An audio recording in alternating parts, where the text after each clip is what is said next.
something is shifting between the United States and Canada, and this time it's not subtle. For months now, the tone coming out of Washington has been getting louder, sharper, and far more aggressive. Accusations, threats, and now, open frustration from Donald Trump, from J.D. Vance, and from other senior officials. But here's the real question. What if this isn't strength? What if this is something else entirely? Because when you look closely at what's happening right now, a different picture starts to emerge. This isn't about Canada losing ground. It's about the United States realizing it may no longer have the upper hand. Canada-U.S. trade talks are expected to heat up in the next couple of months ahead of the mandatory CUSMA review. And while President Donald Trump has repeatedly said that the U.S. doesn't need Canada, some experts disagree. The CBC's Mike Crawley is working on the story for us and joins us from Washington. Mike, I read your piece that's online with much interest, so let's talk a little bit about it. What kind of leverage does Canada have going into these talks? Yeah, Andrew, I've been looking at this question for a few weeks now, actually, because I kept hearing and reading about how much power the U.S. has in this relationship, how hard it's going to be, for Canada to make any progress in getting tariffs lifted or get the kind of a trade deal that's actually going to be good for Canada. This is all because supposedly the U.S. has so much more leverage than Canada does in this relationship because our economy is far more dependent on the U.S., on exports to the U.S. than the U.S. economy is dependent on exports to Canada. But I got talking to, quite a number of people who have some insight into how trade negotiations work. And, there's a pretty broad consensus among them that actually Canada has quite a few points of leverage in these talks. In recent weeks, rhetoric from Washington has intensified. Donald Trump has repeatedly claimed that the United States doesn't need Canada. J.D. Vance has accused Canada of taking advantage of the American economy. On the surface, this sounds like negotiation strategy, pressure tactics, the kind of messaging you expect before major trade talks. But context changes everything, because these statements are not happening randomly. They are happening at a very specific moment, a moment when negotiations are approaching, and more importantly, a moment when the balance of power may be shifting. For years, Washington operated under a simple assumption. The United States holds the leverage. Canada depends on access to the American market. And eventually, Canada would have no choice but to accept U.S. terms. That assumption shaped everything. Tariffs were introduced, pressure increased, and the expectation was clear. Canada would concede. But according to experts and insiders familiar with past negotiations, that assumption is now being challenged. Because behind the scenes, there is growing recognition of something uncomfortable. Canada is not as weak as once believed. From what he's observed over the years, that when the president or his officials react the most negatively to something that Canada does, when they're the most aggressive in their rhetoric, that is a tell. That is an indication that this is an issue that really matters to them, and that's when Canada has leverage. There's a critical insight that explains what we're seeing. In high-stakes negotiations, aggressive rhetoric is rarely random. It's targeted. It appears where pressure is being felt. And according to those who have been directly involved in past Canada-U.S. negotiations, when Washington's tone becomes louder, more public, and more repetitive, it usually means one thing. Something important has been challenged. In other words, the intensity of the reaction reflects the importance of the issue.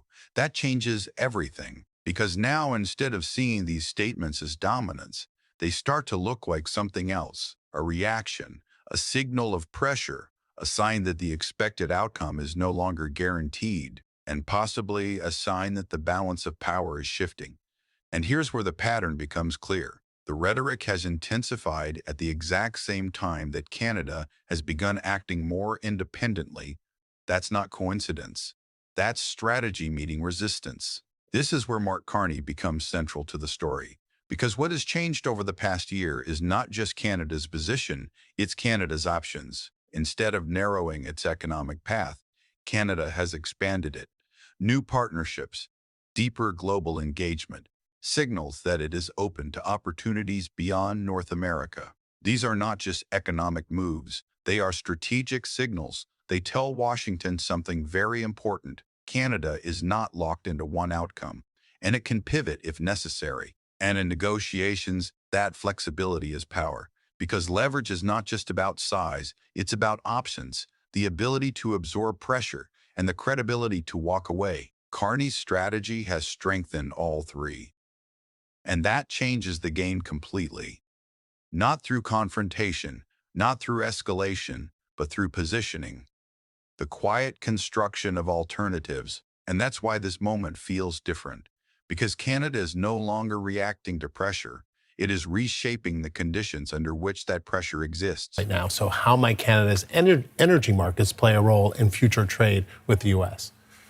Yeah, no, clearly when it comes to leverage, it's crude oil is the biggie here. The U.S. imports more crude oil from Canada than it does from all other countries in the world combined, right?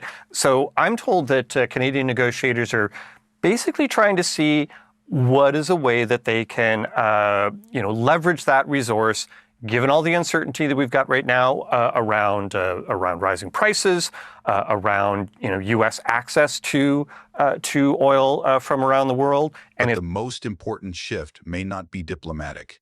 It's economic, and more specifically, energy. The United States imports more crude oil from Canada than from all other countries combined.